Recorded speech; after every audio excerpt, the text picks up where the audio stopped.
Hello, this is Jerry. I'm playing Oxygen Not Included. This is my Moonlet playthrough. Made it to Cycle 310. In the last episode, I dug out this area and dug out some spore plants so that the zombie spore wouldn't spread, but it is in the air. And before it infects the rest of the base, I want to seal that area off and deal with it. Back in my homeworld, I'm going to drain the salt water that's in this area because I'm going to build a water to oxygen system with a set of electrolyzers. And I'm going to source that with water that's sitting down here that's coming from this water geyser. Okay, so the only thing that is preventing a lot of this carbon dioxide from escaping that geyser there is a little piece of water. So I'm going to build a tile to prevent that from happening. I also see these bees are wandering around, or beta critters, so I'm just going to trap those next to their hive. So as I moved left, I've discovered an extra hive over here that I didn't know about. It's currently drowning and will be destroyed unless I address that. So I'm hoping that I'm going to get there in time to remove the water so it can exist. Not that I'm necessarily going to have a use for it anytime soon. And the dupes are really close. Let's hope they can make it. There they are. Alright, so the hive is protected. At this location, I'm storing some bleach stone. So I'm going to move this to a different location because I want to ultimately drain that salt water that's there in preparation for making a water to oxygen system. Alright, so now that that bin has been moved, and so has the bleach stone, I'm now in the position to be able to dig this out. I've also closed off the area that contains water because I don't want to mix the water with salt water. Now all this salt water is going to fall down to the bottom left part of my base, and any bit that remains I'll be able to mop up. Alright, so now that the salt water has fallen, I can open up this area accessing that water, and I'm just going to dig out in this area because there's a little bit more salt water that can be taken out. I keep getting polluted oxygen on that right column going down. Also want to create a vacuum. That's why I created some extra tiles there because I'm going to destroy them and ultimately open up a vacuum from this area here. Now because I've got a little bit of polluted oxygen, I'm going to make a series of these little pumps, and that will build back the vacuum area inside this spot. In the Deso lens, I'm now going to build a telescope, but I want to have one of the dupes be able to operate that, but I'm scared of over-skilling them, getting them stressed out. So I'm going to build a skill scrubber down there. I'm going to build the telescope up here, and then once the skill scrubber exists, I'll get one of the dupes, go through it, give them the skills to look through a telescope. I'm also going to put automation here because I'm afraid of them getting radiation poisoning. So what I'm basically doing, I'm putting a cyber clock, and I'm only going to enable that telescope to be operational a certain percentage of the day. Okay, let's select Doctor to go through the skill scrubber, and then I'll give them the ability to look through the telescope, or the astronomy skill.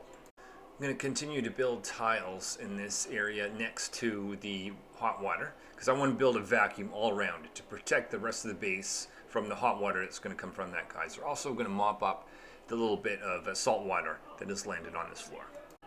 I'm going to give Doctor the ability to use the telescope. That's astronomy.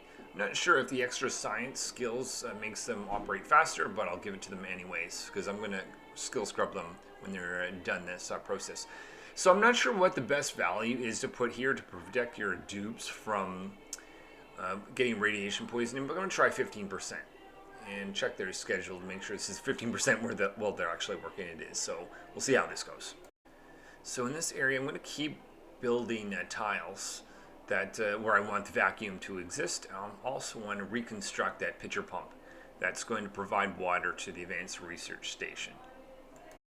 Alright, so I see Doctor looking up the telescope. I'm hoping they're going to find another asteroid, or maybe two, to be able to explore. Okay, so I have to decide how to get rid of this zombie spore. A couple of ways. Either I could wait it out till it gets evaporating itself. That is going to take forever, so I'm not going to do that. What I'm doing instead is building a pump and just pumping out this air in space. Because if the air gets really too thin, this zombie spores can't exist. The other option is just to fill it with tiles and destroy the tiles, but that's just too big of an area to do. It's going to be a lot easier with a pump. So with the pump, I need power, so I'm building a transformer here. It's going to have a smart battery to turn the transformer off when it's not needed. And this is going to allow me to build wire that is going to connect to this pump. This isn't going to be the only pump. I've got a couple other areas. So once this area is become a vacuum or almost vacuum, then I'll move over to a different area that has some of those zombie spores. All right, so I'm going to take this pump and send all the gas in it out into space because it is filled with zombie spores. Do not want to go in the rocket, though I'm not sure that would matter going into the rocket's engine, but I'm going to vent it over here where it can't do any harm.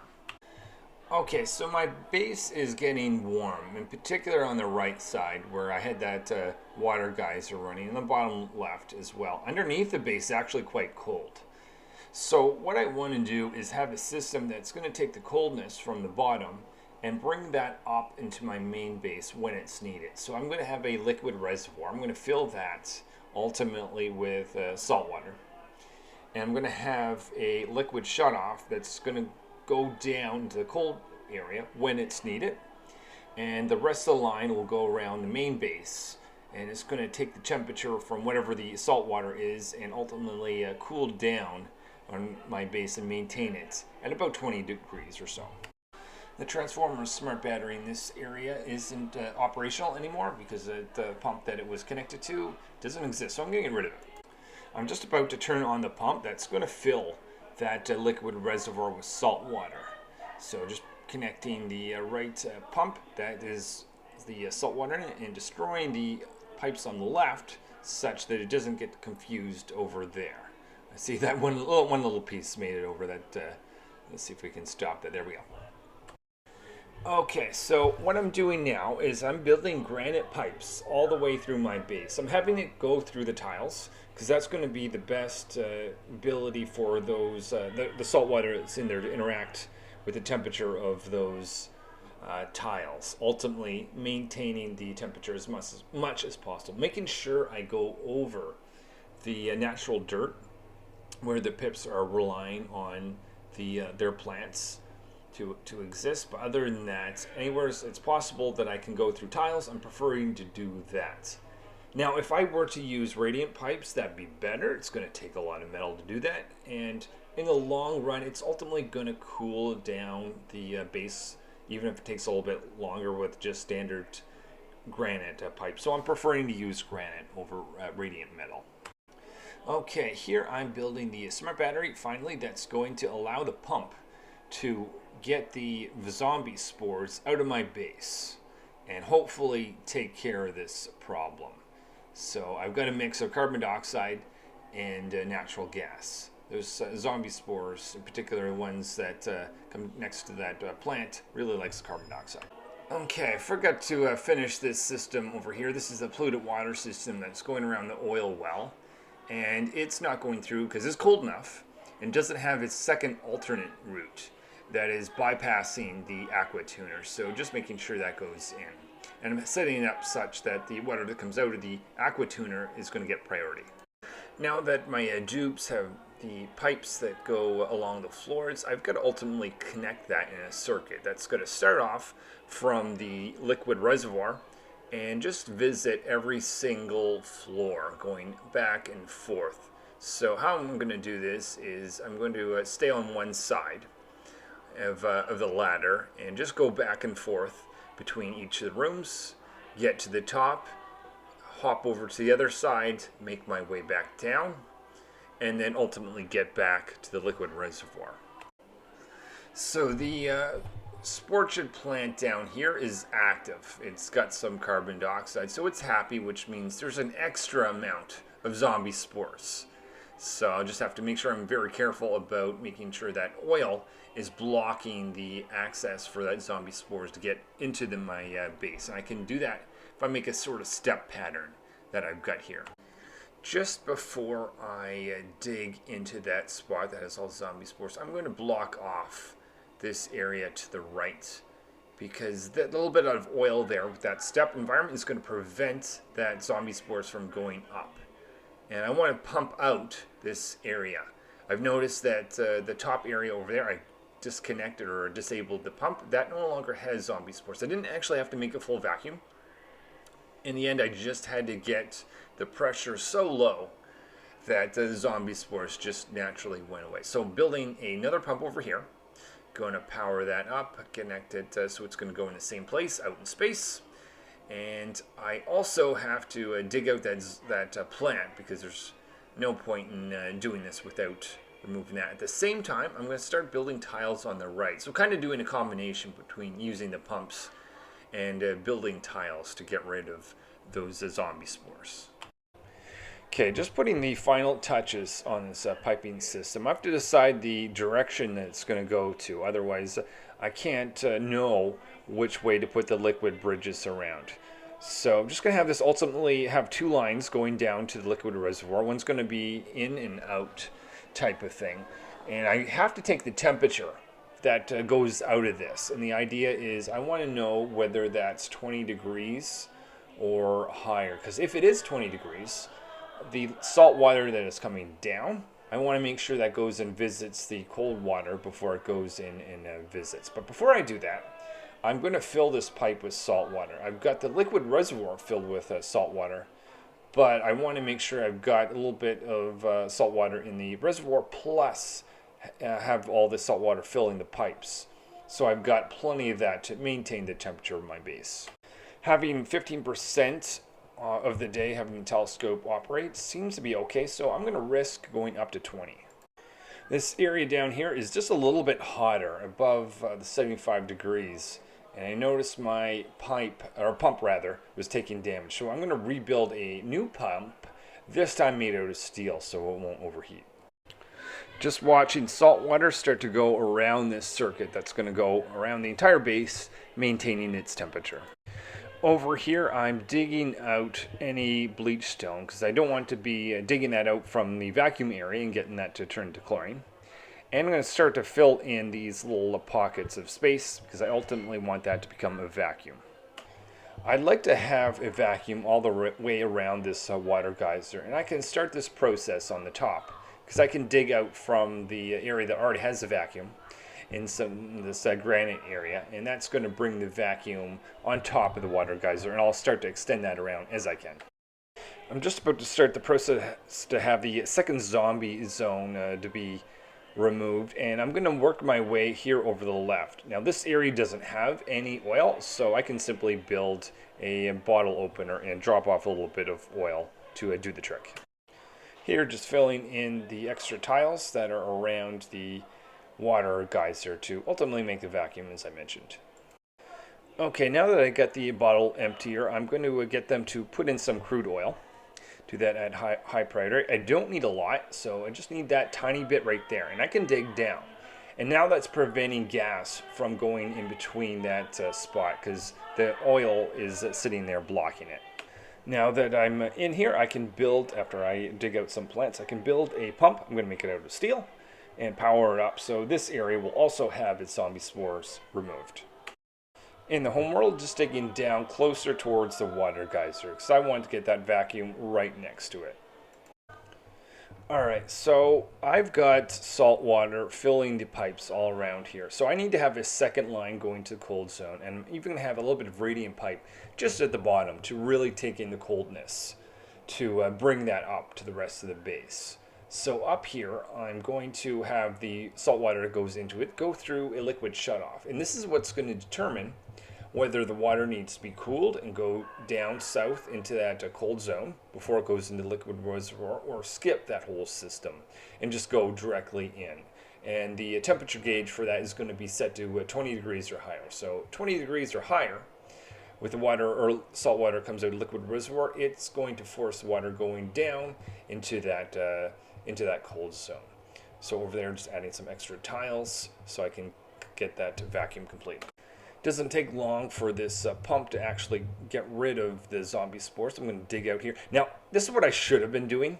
I'm going to actually dig at an angle on a diagonal to get rid of that plant. But instead of kind of karate chopping my way into the zone and killing that plant and hoping that it doesn't come into carbon dioxide, because it usually does.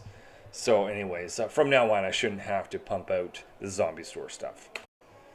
Okay, so over here, I'm now putting the temperature gauge to be 20 degrees. That is what's going to tell the salt water to go down if it gets above this. Now, this isn't running. And the reason it's not running is because there's no space available. So I'm destroying some pipes and reconstructing that, and hoping that's going to have a little bit of space such that I can go have this system go in an infinite loop around my base. So you can never be in a point where you've got pipes completely filled if you wanted to go in an infinite loop like this. You need to have at least a few extra spots where it's empty. Another way you can tell is if your liquid reservoir has 5 tons, that's the maximum liquid reservoir can have, you've probably got to drain a little bit out of the pipe somewhere. So over here, I'm just extending the vacuum area. It's technically got a little bit of polluted oxygen, but that will be removed with those pumps. But that is me moving around this water geyser with a vacuum area to protect my base, because I'm going to use the water from that water geyser other than just research. It'll actually be used towards the oxygen system. So in this base, I've got another area that I managed to remove the zombie spores, and I just have one more. That area on the left, and if I can dig down over there. So now here you see that I dug out that plant without actually going into it. That is a much better strategy. That's what I should have done with all these. I was just a little bit lazy. So now I've got to go back and build all these pumps and get rid of the zombie spores this way. So here I'm building a final pump. Again, steel. Gonna give it some power. Going to connect it with pipes so the zombie spores can go out in space. And this time I'm going to build pipes on loft. Now, doctor actually discovered a planetoid. So this is exciting. It has natural gas, which is one of the things I'm going to want soon. So that's awesome. Just bringing some of my miniaturized pumps over there on the left so I can quickly make this area of vacuum again. Need to find the source of this polluted oxygen that's plaguing this vacuum area.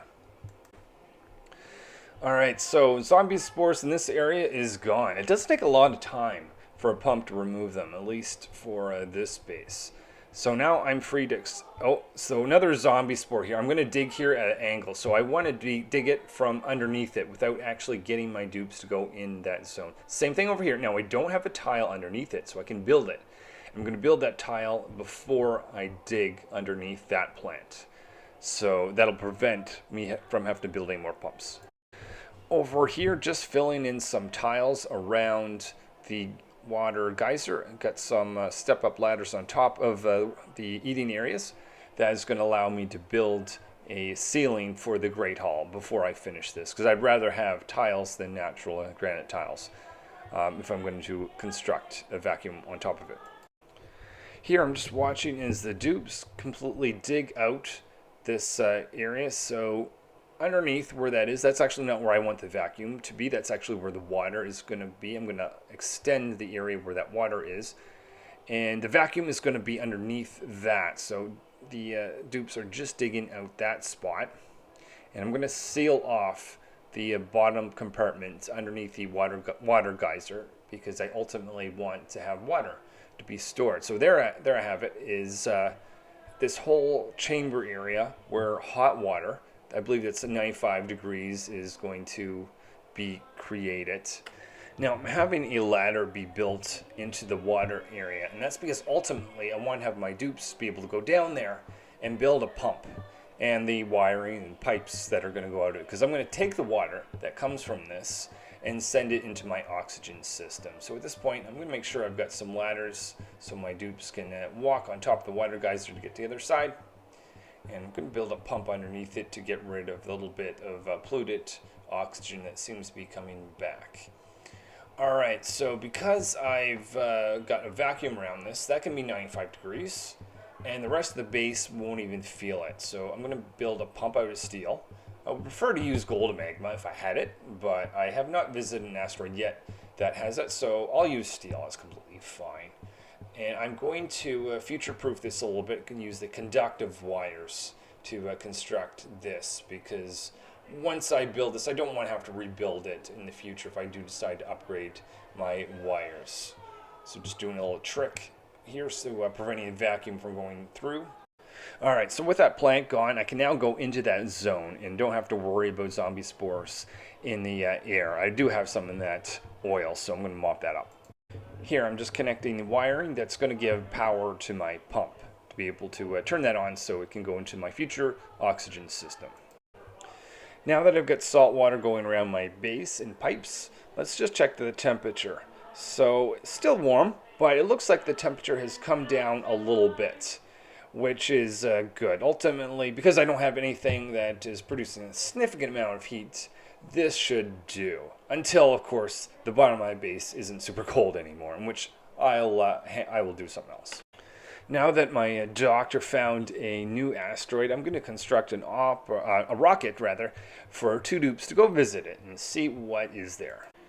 So here I'm digging out this orchard plant, or sporchard plant rather, now that I got a tile underneath it, and telling my dupes to look for lead. This is the main thing that I'm here for at this point in time. So just building a ladder up and down this spot and get. Oh, so doctors discovered a cold world, which is also has a cool slush geyser.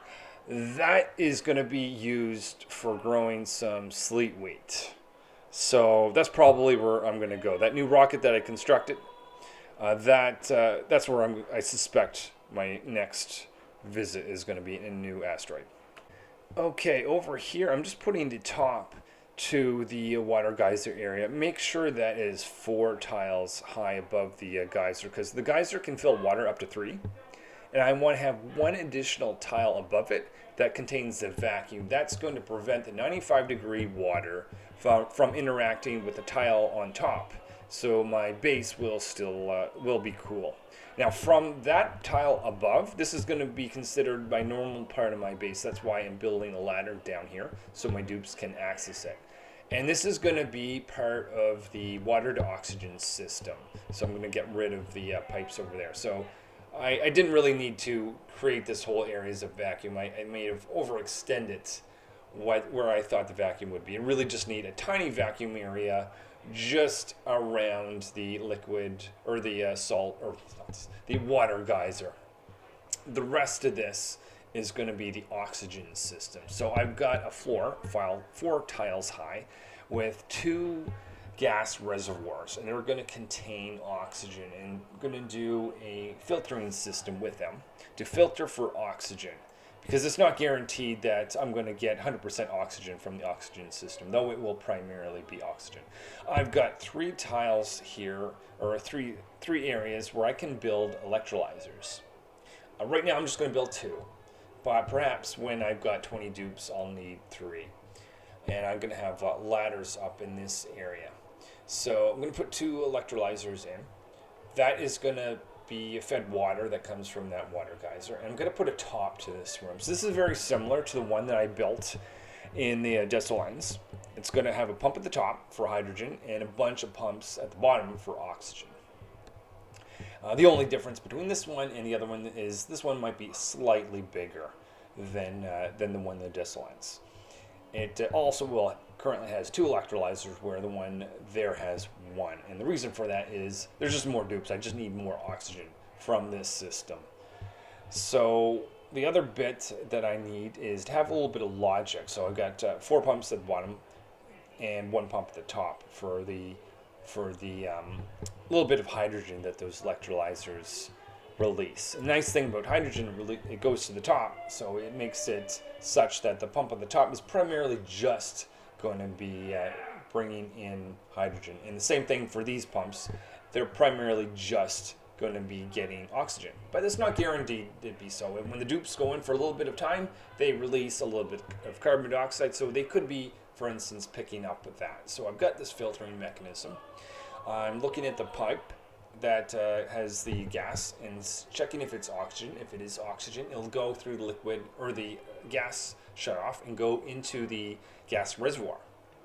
And so it's pretty much a twin system on both sides here.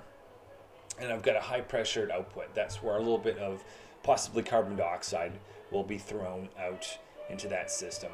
This is going to give me 2 oxygen lines. Then I'm going to go into my base. Initially, I'm just going to throw it a short distance away, and then I'll extend that in the future. All right, so the hydrogen pump is almost on. I'm going to do a very similar system for filtering out hydrogen, because I'm going to feed that into a hydrogen generator. And I only want hydrogen to go in that, otherwise it would take damage. Okay, another sporcher down, and I don't have any zombie spores in the air, so I can dig in this area and get myself some access to more lead. So I want a lot of lead, because I'm going to bring that into the cold area. Now that disadvantage with lead is that it overheats at 20 degrees before other materials, but because it's going to be used in the cold world to automate some sleet wheat moving, that's completely fine. Okay, my oxygen system's looking good. It's not complete. Next thing it needs is power. So I'm going to bring in some heavy watt wires and connect that to all the pipes, or all the pipes, the pumps, the electrolyzers, and the shutoff gauges even at the bottom. And I'm going to make this a pressurized area, meaning that it'll have a door. And I don't care if the dupes open and close every now and then, but most of the time that door will be closed. Okay, time to put in some automation in this system. So simple one, if it detects oxygen, right next to it is going to be the gas shutoff. Now that has to be right next to it. That's the only way that will work effectively. But I also have an automation wire connected to the gas reservoirs, and that's going to be connected to the respective pumps that pump into it. And it's basically got a setting 50-50. So if that gas reservoir has 50% more oxygen, it's going to tell those pumps to turn off. A very similar system is going to be set up here. It's just going to be targeting hydrogen instead of oxygen. So I need to dig out this and put in the flooring for this gas reservoir to be built. So that's going to sit right there. And again, like I said, very similar system. It's going to have gas shut off. It's going to look for oxygen. I'm not going to let that connect until all the pieces are together. I'm also going to look for hydrogen under the pump on both sides. I'm going to put that through an AND gate. And I'm going to tell the pump only operate if both those things detect hydrogen, because the pump will run more effective. It will pump out the hydrogen faster than the electrolyzers will provide it. So there will be points of time where this pump isn't needed to be on. It would otherwise be wasting power and giving this system that's going to filter out hydrogen a little more excessive amount of oxygen that it doesn't need to deal with. So this hydrogen, I don't want to just throw it out in space. I might as well burn it inside a hydrogen generator, producing a little bit of power. Now I'm going to do this efficiently, meaning I just don't want to burn it just because it's there. I want to have a smart battery to tell the generator to operate when it's needed. And I'm also going to connect that with an OR gate. So if that gas reservoir gets full, 50% or more, I'm going to tell it just to burn it anyway. It's fine, it's not efficient, but in that case, we've got an excessive amount of hydrogen. I don't want that to accumulate inside my my oxygen area, because if that gets so low, it goes down to the oxygen pipes. That's not a good thing. So I want to make sure if I've got the ability to take out hydrogen from that system, I do, well before it gets to a situation where it over pressurizes the electrolyzers, those turn off. Okay, so here I've got pipes. They're insulated and they're made out of ceramic, plenty of ceramic in this asteroid. And I don't need the ceramic pipes anywhere in the vacuum area. So just connecting that to that side over there. Okay, I've got access to a neural vacillator. I'm going to give that ability to explore. So they'll sit in the chair and I will discover what skills they have. Now this is one of the machines that can be dangerous if you forget about your dupes. So make sure you stick around. All right, they've sat down. they've gotten the skill. It doesn't take very long. I need to click this button. And they've got extra strength, which allows them to carry more. Excellent. So that'll be helpful because there's a lot of lead that needs to be picked up. I also am going to destroy some of this random equipment I don't need because that will produce a little bit of refined metal as well. Alright, so this is the rocket that's going to go to the cold world. I'm starting off by putting in some algae because I'll need that for the oxygen while they travel and even for a little bit while they land as well. Alright, so I'm going to build, actually it looks like I'm short of ceramic, which is a surprise. It must have went with one of the rockets, but I've got plenty of clay, so I'm going to start to produce more and I'll finish off that pipe and tile area that goes into the oxygen zone.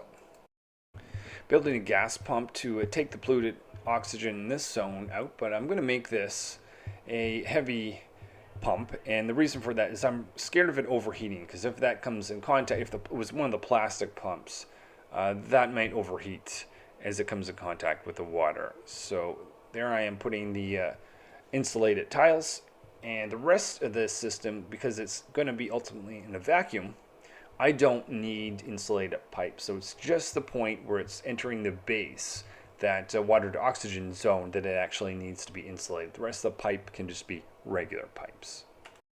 This is an exciting moment. I'm connecting my water to oxygen system with power, and I want to do this before I run out of filtration material, because that is what the polluted water to oxygen system relies on. The moment I run out of sand, even though I've got a lot, I can be into problems. So it's really nice to be able to have this water to oxygen system ready to go.